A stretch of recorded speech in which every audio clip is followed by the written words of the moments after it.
Good afternoon, and welcome to a very special midweek edition of Tower Casuals. I'm not saying what day it is because there's no guarantee this is getting uploaded as soon as we're done, but I am your host, Josh, and joining me, as always, is our party cleric, our dungeon master, the healer himself, NerdGeneralist. Do I get it? Am I working towards a T-shirt? You might be. You might be. You are I a feel fan like favorite. I feel like I'm working towards a T-shirt with some nicknames on it. I want to give everybody, some spicy nicknames. So, Nerd, how you Well, doing? well, no one can live up to the Jotun Toten, so we'll put it that way. Oh man, nobody can live up to the literally 100 nicknames that Corey has come up with. It's pretty amazing. Yeah, thanks for having me on. I'm really excited to talk about Kingsfall. Yeah, we've been wanting to do this for a little while. Due to extenuating circumstances last week, we're not able to get to it, so we're doing it right now. We each have a couple clears under our belts, so maybe we can talk a little bit better about this than just, oh my god, we're exhausted from the first weekend. Um, Now, anybody who's listened to the show knows how much I revere King's Fall. It's my absolute favorite piece of Destiny content ever. It's my favorite raid ever made. It's Bungie at their finest, in my opinion. I think that we've probably gotten more intricate raids since, but this is clearly where it all started. Vault of Glass was unique. King's Fall was special. Um, Mm-hmm. Mm-hmm. Now, Nerd, you never did it in Destiny 1. I want to know what you thought about this going in for the first time. Did it live up to the insane expectations that Corey and I had set in place? What was it like seeing Oryx for the first time? What was all that like for you? I was pretty honestly. I was getting kind of annoyed with hearing about Kingsfall over the last 2 years from you guys. Because every time we talk raids, it's Kingsfall. Oh, nothing will ever be Kingsfall. It's like no, we've got some good raids in Destiny 2. Okay, stop. Go walk uphill in the snow both ways, you old men. But I will say I get it now. Like I do get it. King's Fall for me going into it as a D2 veteran, not a D1 veteran, but a D2 veteran was a really really fun raid. That's really all I can like that's the best way to sum it up. It's just a really fun raid. It's not super hard. It can be super long if you're teaching it, but if everybody knows what they're doing, it's not super long. There's not a library of symbols that you have to know and memorize. Um, it's a really fun raid. I love the aesthetic. I mean, it's definitely in my top 5 now, I would say easily. So, how would you say that this stacks up with the Vault of Glass revival, for example? Um I feel like it's better, and I feel like it's better Yeah. because I think Bungie learned lessons from the King's Fall from the Vault of Glass revival. Um, the thing that I want to sort of hint on the most is going into our day one, which was actually day two. I had done quite a fair bit of research on the original raid and like knew a lot of the mechanics going into it. Mhm. And what I really liked most about it were the changes from D1 to D2 and just kind of how the changes felt very organic and felt very natural. Um, I mean, it felt like Vault of Glass, like they just changed some of the encounters, like, oh, you have to like do the oracles in a specific way, or now there are Yeah. champions in this encounter. This actually felt like they put a lot more thought into changing the mechanics around and like added a fair bit of flavors to them. So for me, this definitely ranks above Vault of Glass in terms of reprisals. I would agree.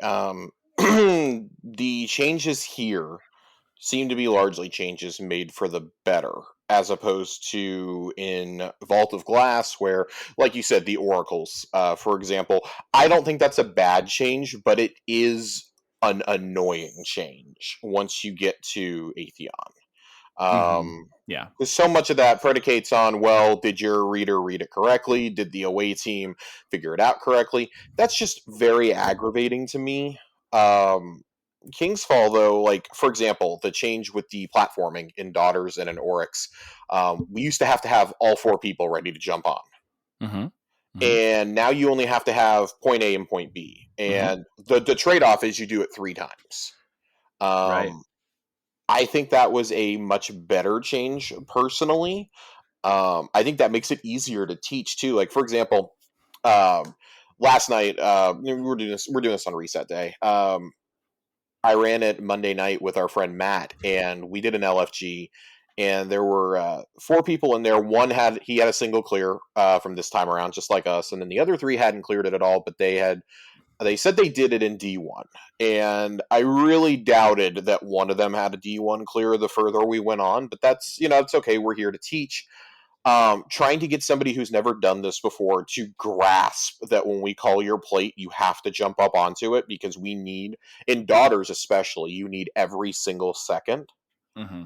Um, can sometimes be a bit of a challenge. And me being, I was a roamer this time as opposed to our day one run where I was just pretty much permanently on a plate.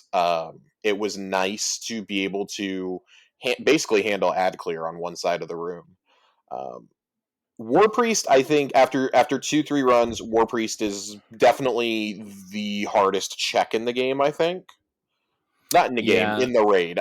In the raid, I should not say in the game. In the raid, it's not hard. Like the DPS is not hard on the War Priest.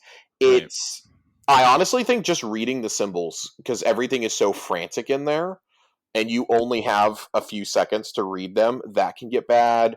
And if you're not killing the knights to extend your DPS, that's what screws you.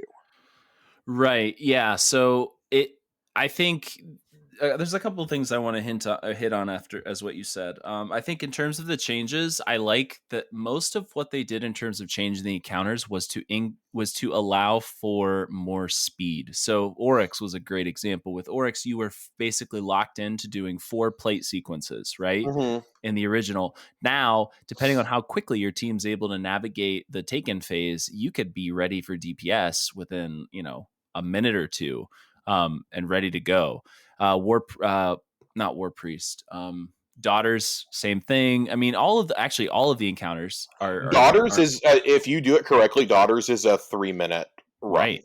Totems was allowing the person with the on the totem to actually get rack up more stacks than just the 10 that you got by standing there in D1. It increases Yeah. the speed of the encounters significantly, which I think if they hadn't made those changes, it would have felt like a slog. We would have felt like it was old and outdated. And that's part of what Corey and I were looking forward to so much was we love King's Fall. What's it going to be like with D2 mechanics and with the Mm-hmm. D2 sandbox? And it's like you said, I think they learned a lot from Vault of Glass, and it makes me very excited for Wrath of the Machine next year. Now, I think we can basically pencil in that Wrath of the Machine is the one for next year. Yeah, I think at this point, Bungie has seen how successful they've been. I mean, Vault of Glass was a pretty big success. King's Fall, in my opinion, and I unfortunately King's do. Fall, I've seen just like Vault of Glass. There was some criticism in week one. I've Mhm. seen no criticism of King's Fall. I've Yeah, seen I hang out in the seedy underbelly that is Reddit, and they seem to be unanimously praising yeah, King's Fall. So if Reddit's doing it, that means it's good, right? yeah, Right, Josh? right. I think Reddit is the standard. that is in fact the gold standard. I think that was always going to be the challenge: was can you make King's Fall not just as good as it was in D1, because so many of us look at D1 with rose-colored glasses, Hmm. and I'm guilty of doing it too. And I kind of got worried leading up to King's Fall, like, man, have I just like, am I misremembering this? Have I just built this up so much in my mind? I haven't done this raid since 2015, and I was so happy going in. I was like, nope, this is exactly how I remember. They brought it up to Destiny 2 standards and somehow Yes. managed to keep the magic. The lighting was upgraded, Oh the my god, textures. Oryx looks incredible. Yeah, the textures were all upgraded. I mean, the mechanics of everything were upgraded, and it felt like a Destiny 2 game, but still kept the charm and kept the spirit of King's Fall. So yeah, they knocked it out of the park, I will say. Let's okay, so let's run through some of these rooms real quick. Hmm. Um you open the encounter in the fabled Court of Oryx. You're doing it in the middle of the Dreadnought. For anyone who played D1, this is nostalgic and possibly Yeah. infuriating. If you remember how we all had to try and camp around doing a tier 3 or 4 charge um, at the Court of Oryx, so somebody wasn't accidentally doing a tier 1 charge, like bullying them into stepping away. Right. Uh, that brought back some memories. I'm gonna have to go on the relic run the next time I do it because I want to see like what's changed in the hallways and whatnot. See how that looks with the D2 lighting. But uh, real easy opening encounter. It's kind of similar to what was it? The opening of Vault. This is back when there was Hmm. always an opening encounter, Hmm. and I'll tell you, I used to think this was tedious in D1. And then I did Vow of the Disciple, and let me tell you something. This is nothing compared to that Vow of the Disciple opening. That is Yeah, awful. I That's think fucking awful. I mean, and to go with the sort of the formula of building on your knowledge of the mechanics, I mean, that opening encounter really does give you the base. I don't know. It gives you like the basic knowledge of pick up this thing and dunk the thing. Right.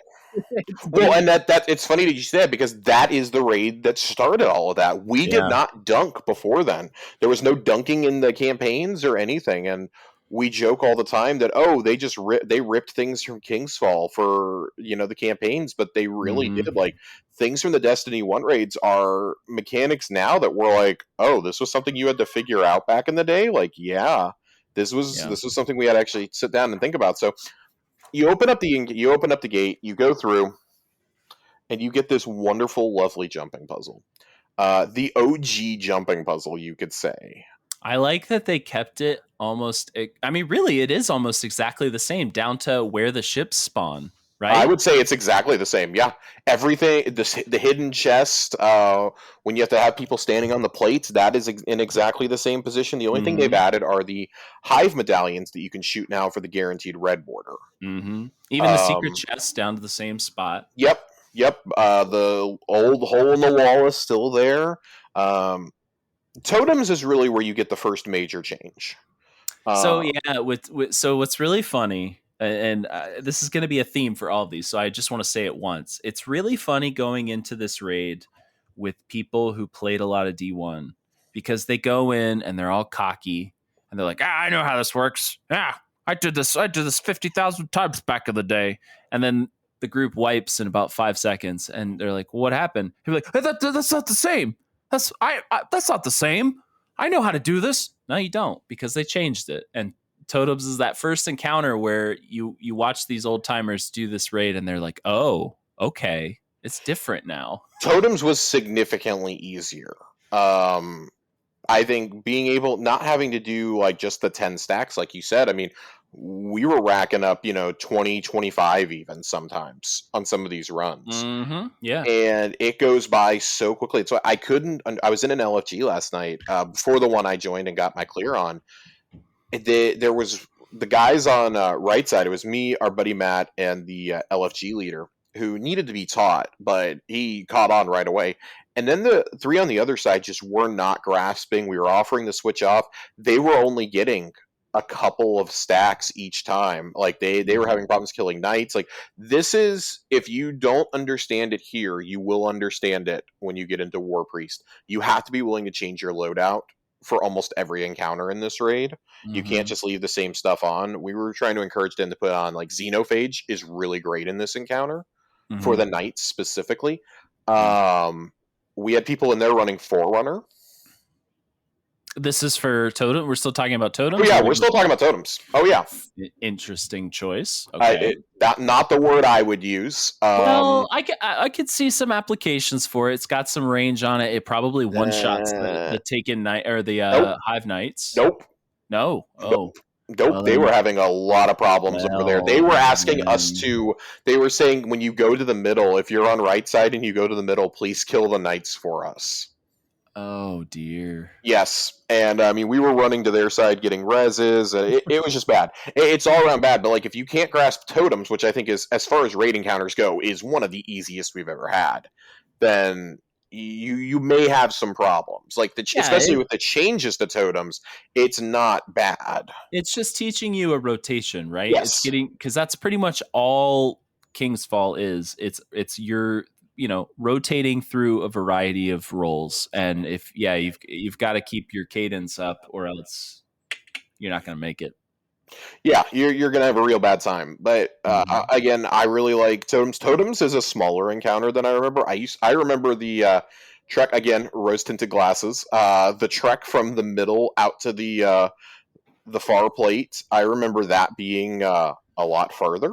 I don't know if you're standing out on that totem and you got 2 or 3 seconds left on your timer. That sure feels like a long hike. Yeah, it gets a little Like, rough, come I on, come on, guess. get here, get here, get here. So War Priest, going in, I noticed that was the one that I felt like had changed the most from my perception of Mhm. OG King's Fall. And I know when we were watching the day one attempts, we were shocked at how many people were getting hung up there. I honestly thought War Priest was going to be easy. I remember War Priest being easy. It was not as easy as I remember, and it's largely due to the call outs. But also, that's the first Yeah. real, if not the only real DPS check until Oryx. Yeah, War Priest is a tanky mofo for sure. Even even using those linear fusions, which pump out a bunch of damage, he's got quite a bit of health. And on day one, I was watching a couple crews. He had even more health. It was pretty brutal. I was watching Gathalion on day one, and they Yeah, were just hung up on King War Priest for quite a while.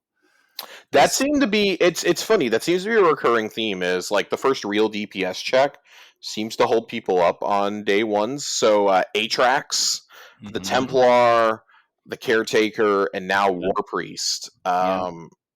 That's not like overall shocking to me, but I don't know. I remember War Priest being. I honestly thought Golgoroth was going to be the hard one for people because he's a fucking tank. Well, I think he still is, but in terms of being a quote unquote DPS check, I mean, yeah, it seems like second real encounter is kind of where they start to draw that line for us. Yeah, like this is like your warning. If you're having problems with DPS here, go get better weapons, then come back. Which is Um, weird though, because like I feel like Golgoroth, especially, and certainly Daughters is being a joke.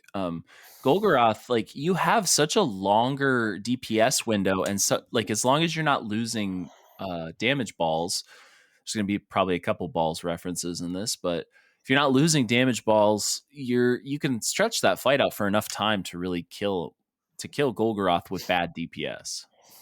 right. Golgoroth, I think, is more about knowing the mechanics. War Priest is you got to know you got to know the rotations. It's getting up to that left platform that really screws a lot of people. I've noticed. Mhm. Can Um, I can I give a couple pro tips? yeah, yeah, yeah, sure. So in terms of reading the sequence, you don't actually have to read the sequence anymore.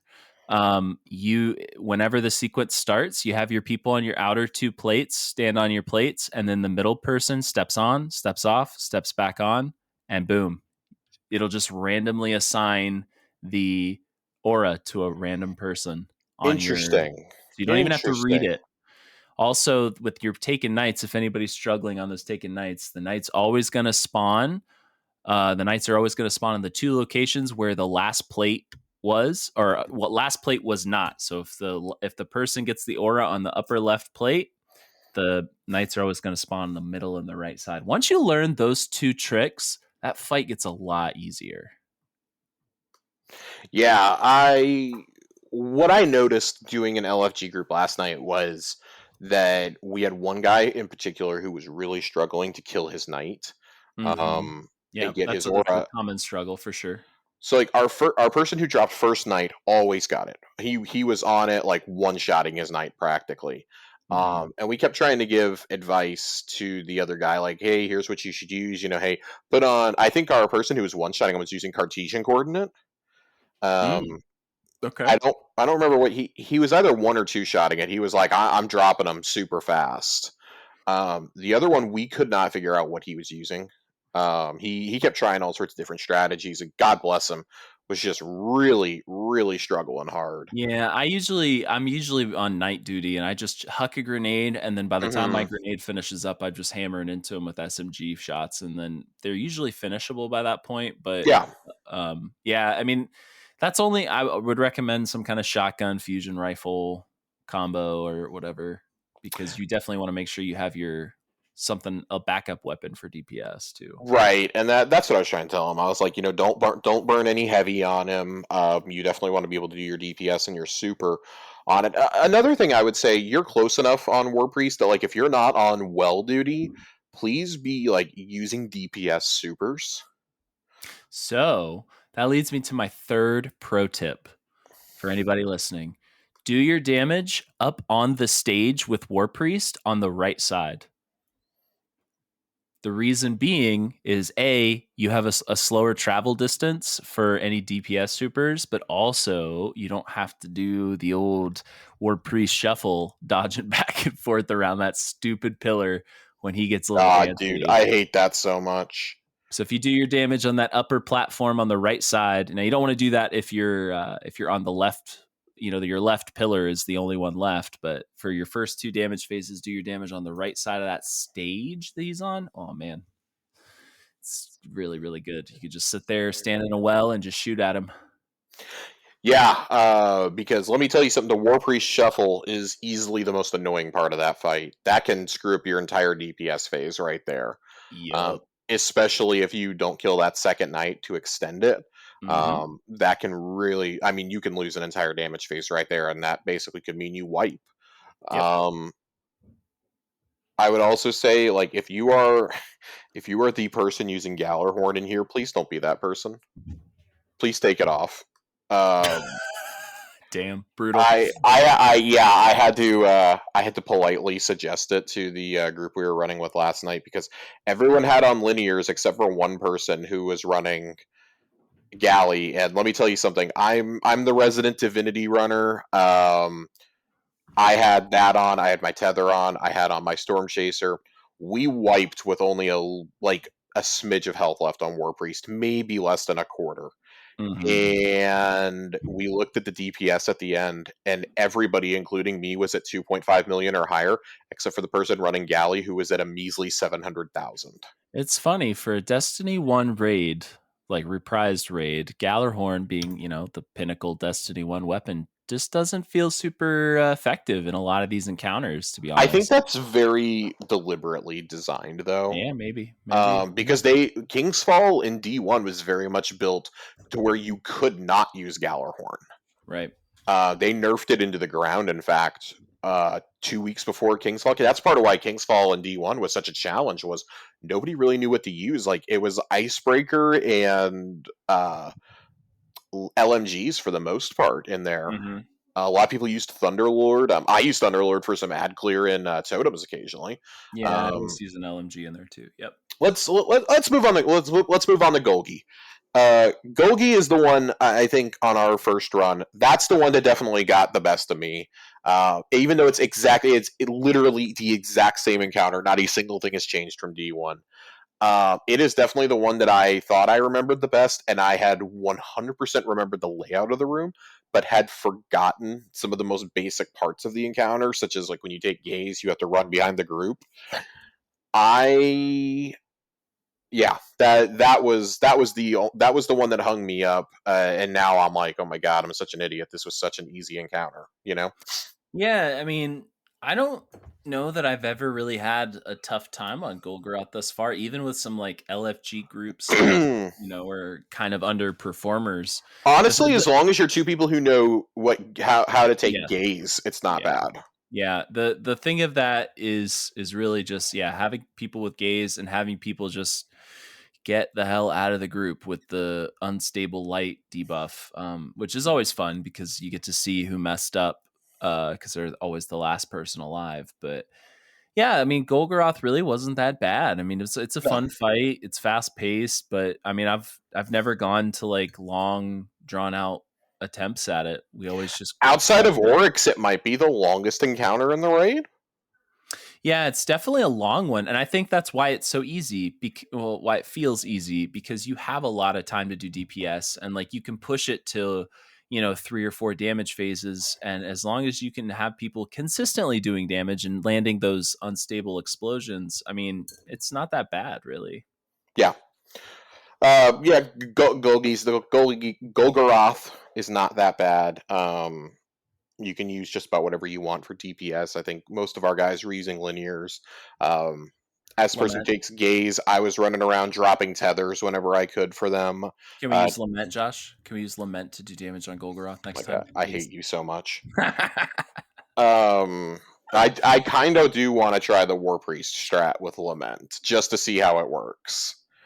Well, all right. I'll hold. I mean, we got a run scheduled this evening. We can make that happen. Okay, I didn't say I was ready to do it tonight, but one of these days I would be interested in trying that strat.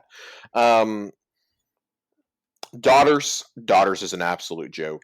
Oh, Um, you're gonna skip the reprised wall of the okay, fa- the so what are we calling that? Are we being safe for work on this no, it's the wall of dicks. It's the wall of dicks. Everyone knows what we're talking about.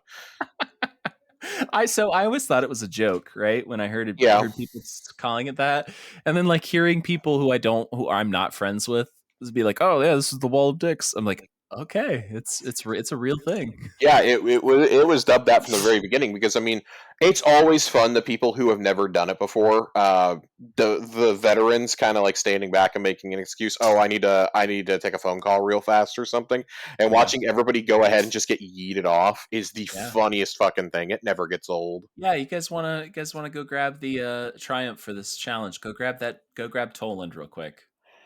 Oh my Yeet. god.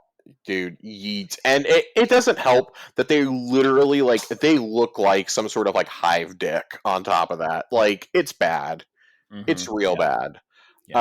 Um, it's a fun little jumping puzzle. Definitely not as bad as I remember.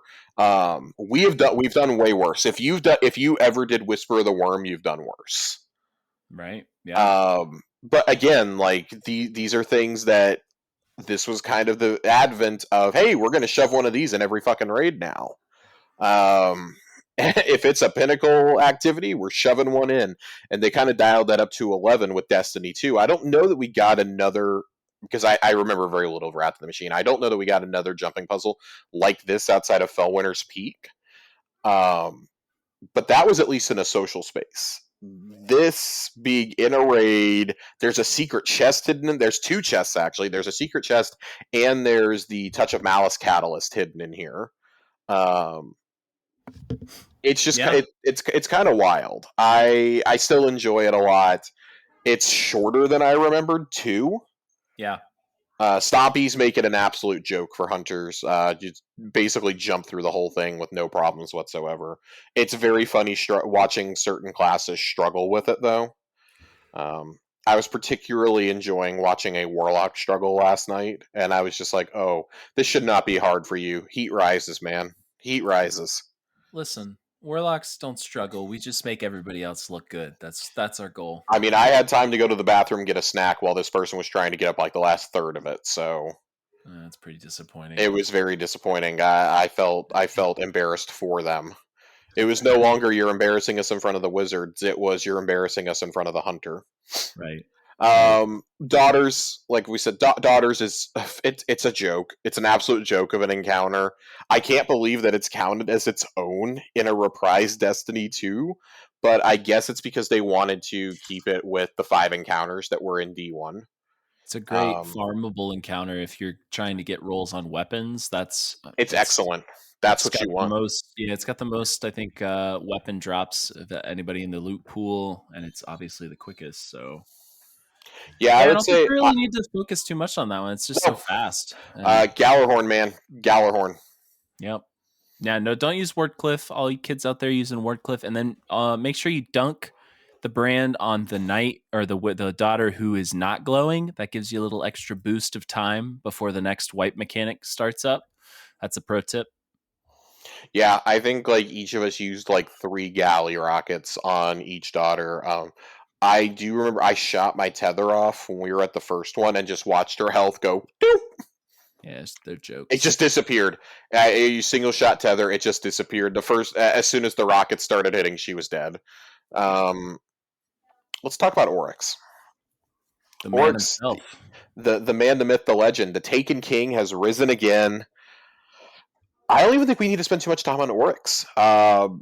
His encounter is largely straightforward, pretty much the exact same mechanic as Daughters, except for when he does his stupid little thing after you've done DPS. So after you've been shooting into his chest, he does either bombs or the Thunderdome. Hmm. Bombs is absolutely the thing that I still remembered 7 years later because it was Hmm. much more terrifying in D1. We didn't have as good of lighting, so it just literally looked like bombs were going off all around you. Right. So running in circles around the pillars clearly still a strategy. And then since I was a floater, I got the experience of running up and down Main Street last night. That was terrifying. Yeah, you're gonna die a lot easier as a floater in doing that for sure. There was one point Matt and I collided in midair as one was going off, and we were like, "Oh no!" And we both somehow lived. Oh, But like they'll activate them in midair over you if you're jumping, things like that, because that's what you want. You want to be constantly jumping around if you're running up and down the middle. my Thunderdome. Oh, go ahead. oh, I was just gonna say my thoughts on the Oryx fight. Um, the so I'm gonna compare it to a fight that is like most people probably wouldn't, but I liked the Oryx fight for a reason I couldn't really think, like I couldn't really understand. Hmm. And what I would compare it to is the last fight of Scourge, and here's why. Um, it's a set piece, like it, it's so cinematic in the way that the fight works and like what's happening. You got giant Oryx, he's moving around the map. There's no like symbols necessarily that you have to focus on. Like you don't need to have this like memorized knowledge. All you literally have to do to do the Oryx fight well is just like be on top of your game and have situational awareness and just like adapt to what's happening around you. And that reminded me of the way that the that the Scourge fight against, what was the boss of Scourge of the past, the big robot, Insurrection Prime. Insurrection Prime, kind of works, and that like you're literally just like adapting to like what's around you and like what's happening, and it's just like go go go, action action action until it's over. And I really enjoyed it. I mean, it's nice contrast to like Vow, where you have to memorize a bunch of symbols and find a bunch of symbols, and everybody's got to call out a bunch of symbols. This isn't that. It's literally just action. You're just like literally killing stuff, jumping on things, and just making sure you're covering all your bases. And for me, that was a nice change of pace. Yeah, it's funny. Like of all the raid bosses that we have in D2 right now, from the Sanctified Mind and Riven and Atheon and Rolk, I actually think that Oryx is probably the most straightforward of any of the boss encounters, Mm-hmm. and that's not a bad thing. Like it's just Taniks might be a little more straightforward. There's that's fewer true. mechanics going That's on, that's but true. But I mean, and that one can get botched it's true if too. your Yeah, suppressor isn't like on his if your suppressor or your operator aren't on their game, you can true get story. pretty screwed. Yep. Other than that, I would definitely agree. I just think that I think the tornado around him is just such a oddball. Like we've died weirder ways than to that. Um, I like that there's like little mini encounters almost in it. Like the Thunderdome thing is kind of hilarious. Like that's definitely a callback to the end of the D1 campaign because it's the exact same fight that you do in the Taken King when you quote kill Oryx in the Mm-hmm. physical realm. That's the exact fight. So Mm-hmm. to see that they kept that in here was pretty nice. I had wondered if we would get something like that, or if they would change up the final fight a little too much. Overall, though, I mean, I think the raid just it's great. It's very faithful to the original while still having that Destiny 2 spin on it. But let's talk these weapons real fast. So Yeah. the one we have to talk is Touch of Malice. Touch of Malice is a raid drop now. It's not a quest exotic like it was. Like that was one of the bragging rights of D1 was getting Touch of Malice because you had to run King's Fall in order to get all of the You had to run it fragments. Twice, right? I think so. I think you Yeah. had to get all the fragments, then you had to run it again. Yeah, I think so. Um, so that was a whole that was a whole thing right there, because there were some fragments that were hidden in Golgoroth's maze, for example, hidden by the secret chests and things like that. So like if you weren't out there exploring, you weren't going to find it. Like that was the first thing in Destiny where it was really like, oh, you have to go search for this stuff. And it Hmm. took forever to get internet guides up and going for that. So that Yeah. was pretty cool. Both that and Sleeper Stimulant were kind of like that. I'm glad to see that it was brought back. A little bit bummed that this wasn't a quest, just as an homage to its original way of earning. And because I think the community has become increasingly more vocal about wanting and not all of them, but the occasional quest-based raid exotic. Yeah, I've already submitted to the fact that I'll probably never get touch just because my RNG is absolute garbage. It's funny. Like Bungie gave us all Divinity as a raid quest, and saw that we liked it, and then went, well, we're never doing that again because we gave him too useful of a weapon. I think they're afraid of doing it if it could potentially break the game. And as we get deeper and deeper into the game, the exotics have to get wackier, right? And Touch of Malice Hmm. is one of those that in D1 especially was able to break the game. And now with the abilities in D2, like particularly with the Rift ability from Warlocks, I think if they're not careful, certain fragments in the future, fragments or aspects, could 100% break that gun. We're already seeing it happen with the Quicksilver auto rifle from the Lightfall pre-orders. Oh, you mean Telesto too? Yeah, Telesto 2, I think they were really afraid. And I'll be honest, like that was part of my thing with it was, oh God, is this gun going to be completely and utterly broken when you go in there? Like something like, something like Lorelei, where you can just like perpetually like not die. Is this gun gonna be too OP? Yeah. Um, I don't know if Touch of Malice will ever be that OP. But we can do a whole episode on that, so Yeah, I won't get into it. But I am happy to see it back. I'm excited to try to get it. I've like again accepted that I probably will never get it, but I will. I enjoy seeing people using it for sure. The legendaries though. yeah. Let's talk the legendaries. Ooh, boys. I mean, to keep it short and sweet, they went above and beyond to try to give us role combinations that we've never seen before. Firefly, Dragonfly. Firefly, Dragonfly, what is it? Incandescent explosive payload. Yes, Um, Reservoir burst with the origin perk on the fusion.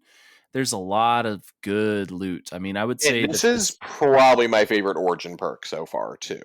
yes, I agree. This is I would say probably the best legendary loot pool that we've had in a raid in a long time in Destiny 2. Yeah, I mean, usually you have a couple of weapons that are pretty underwhelming. Like I think we were all universally disappointed with Vogue. Vogue, it really felt like obviously Fatebringer. I don't know. Vision. I would say that Fog had a pretty good loot pool, to be Oh honest with man, you. I feel the exact opposite. I think if you were not into Fatebringer or Vision of Confluence, there was not like a must-have weapon. Hezen was good for a few encounters, but I think we have far and away better options for rocket launchers. Yeah, no, yeah. Hezen had its time in the spotlight for like Corrective measure wasn't the thing. no. Joe can tell you all about Found Verdict. Yeah. Well, some people use that quite a bit for I PvP. mean, all I'm saying is that's 3 of the 6 weapons right there. Right. Yeah. But No, I see your point. I do think the sniper was good, and obviously, Fatebringer top tier, and Vision of Confluence pretty freaking good.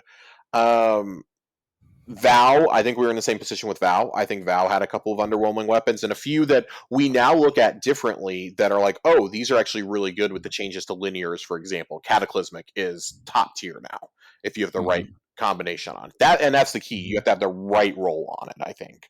Yeah. Um, Obviously, I love Insidious and submission out of that.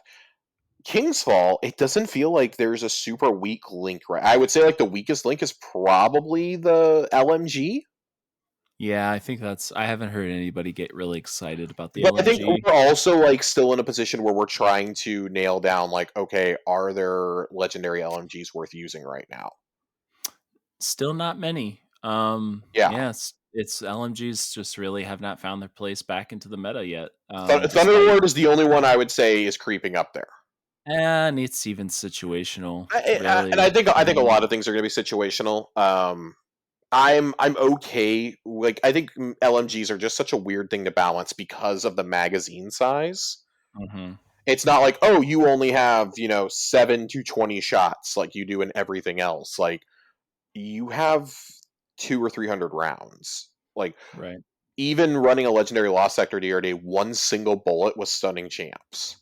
So that makes it. I didn't reload Thunderlord at all in a legendary Lost Sector. I just used one bullet each time I needed to stun, and used my super for the boss DPS.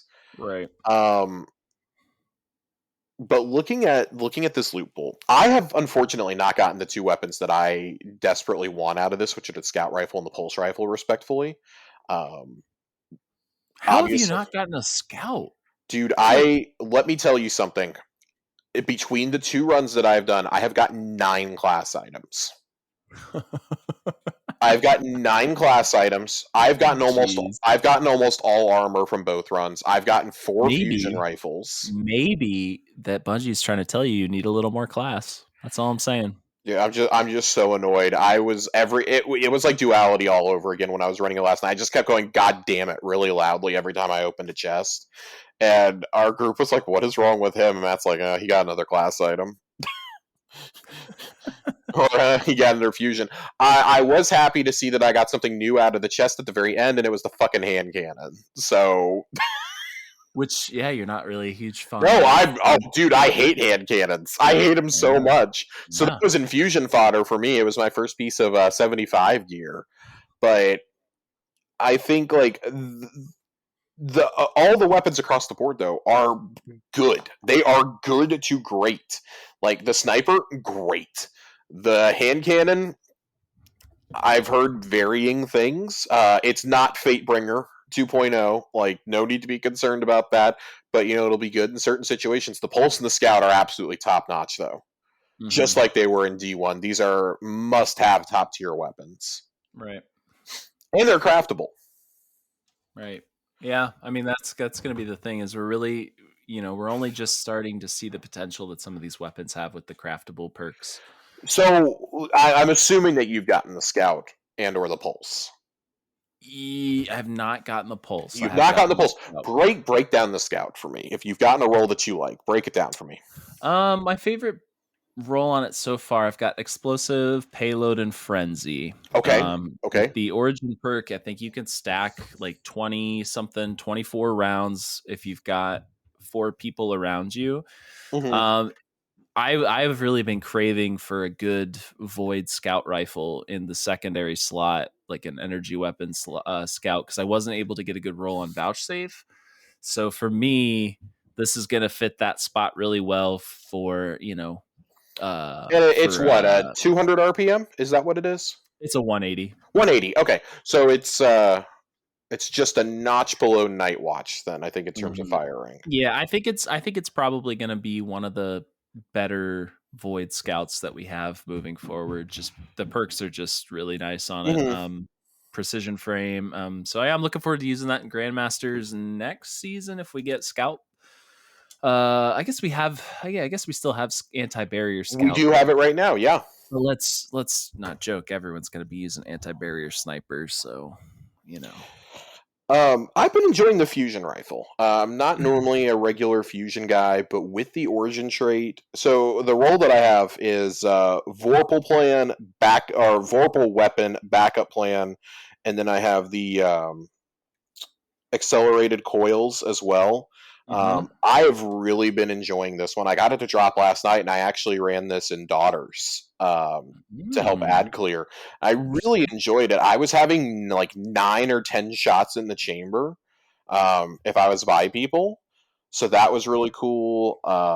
So having reservoir burst on that, you could have like 9 or 10 shots in the chamber, all that have reservoir on top. Jesus. So it's insane.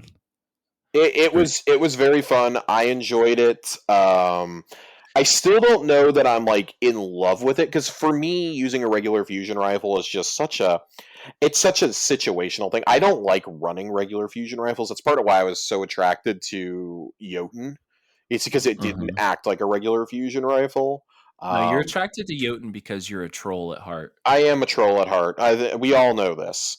and I so Jotun is I the ultimate troll weapon. it is the ultimate troll weapon. I really enjoy it though. I have a couple rolls on the sniper. Haven't really played with it too much yet. Um, I have Yeah, firing neither line have I. osmosis and I have vorpal osmosis. Not really like hot on either of those rolls, frankly. Yeah, I haven't really had a chance to play around. I definitely want to get some good stuff on the sniper. I do think I have a couple red bars already unlocked there, so I will potentially craft one at some point, but it's pretty low on my list of priorities, I think. Yeah, if I was gonna, I would say at this point, if I was gonna craft anything from the raid, it would be the scout and the pulse in that order. Yeah, that's what I'm aiming for, I think, to start with, but I have to actually get the pulse first, which is Same here. I do like though that the end chest does return the mechanic from Rolk where you can buy one red border a week. Mhm. I do enjoy that because let me tell you something. I haven't seen a fucking red border in this raid yet. I'm convinced they don't exist. I'm trying to see what my current I actually have the game kind of open here. I think I've got let's see. Look at patterns here. On the scout, yeah, I've got 2 on the scout. I don't know. 1 on the fusion. I think that's it. Maybe 1 on the sniper rifle. That's all I've got unlocked so far. Well, must be nice. Well, Uh, you'll get Touch of Malice 6 months before I will, so I'm not God, worried one about can it. only hope. Let's talk one final thing. Let's talk the armor. The armor Okay. largely carried over from D1. It is not the Age of Triumph armor. I don't know why people were expecting it would be the Age of Triumph armor after we didn't get that in VOG.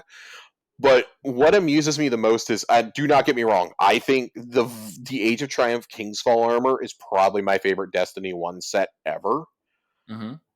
I do not understand the people who have been the loudest about wanting us to leave everything behind, like we need to just get rid of the stuff from the past, are also like, but wait, hold up, give me all of my Destiny 1 Age of Triumph armor. And it's like, wait, you just said you're tired of them reusing content and reskinning things, and y'all are the same people crying about reusing a Mars Lost sector right now. Right. Like, okay, Yeah, which one's it going to be? Y'all didn't cry when the Trials armor from D1 was brought back for year one of Trials. yeah, I don't really have any thoughts on the armor situation. I didn't play the game originally, What do so you think about the base? What do you think about the set that we get for Warlocks? I think it looks cool. I like that it looks like went and yanked it off an enemy from the raid, which is always a cool thing, and really follow like it's a common MMO trope. Hmm. You know, your raid armor is always has some kind of theme that fits the raid. Um, yeah, it looks cool to me. I think the Warlocks definitely got the better set this time around. I don't really care for the Hunter set at all outside of the helmet. I just think it's like, oh, this is kind of basic compared to like some of the more extravagant sets that I've gotten, like bone theme sets that I've seen Hmm. in game. I mean, even compared to like last season's Reaper armor, I feel like it's largely a step down. But Yeah, I think there's an opportunity here to say, okay, your first run through Master, we're going to give you a set of armor ornaments that is the Age of Triumph.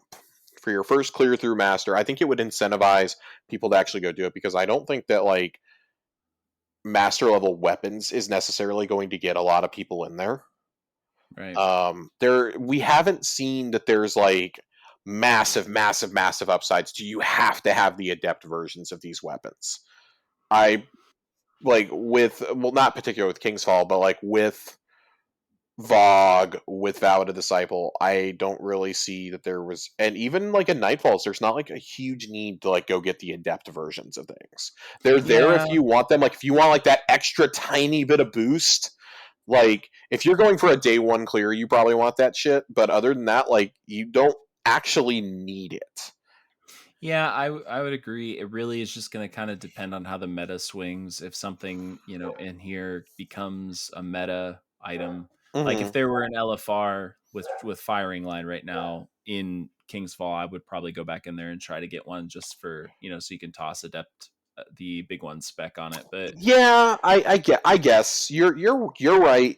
You're right. It's just like I look at something like Adept Reeds, which let's be honest is probably the best adept weapon in the game that you can currently earn, I should say. Mhm. Even slapping Adept Big Ones on there, you're still being outclassed by Storm Chaser and Taipan. Yeah, I mean So it's interesting. We kind of live in a world where origin perks are a thing now, and really are starting to change the meta. That the Taipan with Vice Stinger is, it's only, top DPS in the game really right now because of the origin perk. So as those evolve, who knows? I think getting like some kind of adept perk might be cool too, on top of being able to use adept mods. But that's a whole nother conversation we could go a deep rabbit hole on. But I mean, I'll probably try to get in and do master mode at some point, but I don't think I'll be in there a whole lot. let's go ahead and let's go ahead and wrap this up. We've been going for a pretty long time. Any final thoughts on King's Fall overall? Hopes and dreams on what the next reprised raid can or should be, um i etc. i overall feelings, I think King's Fall was a solid, like, 8.5, 9 out of 10. I really enjoy it. It's probably one of my Hmm. favorite raids. I enjoy playing it. I enjoy teaching it. I'll be in there solidly for the next at least few weeks. Every week a reset.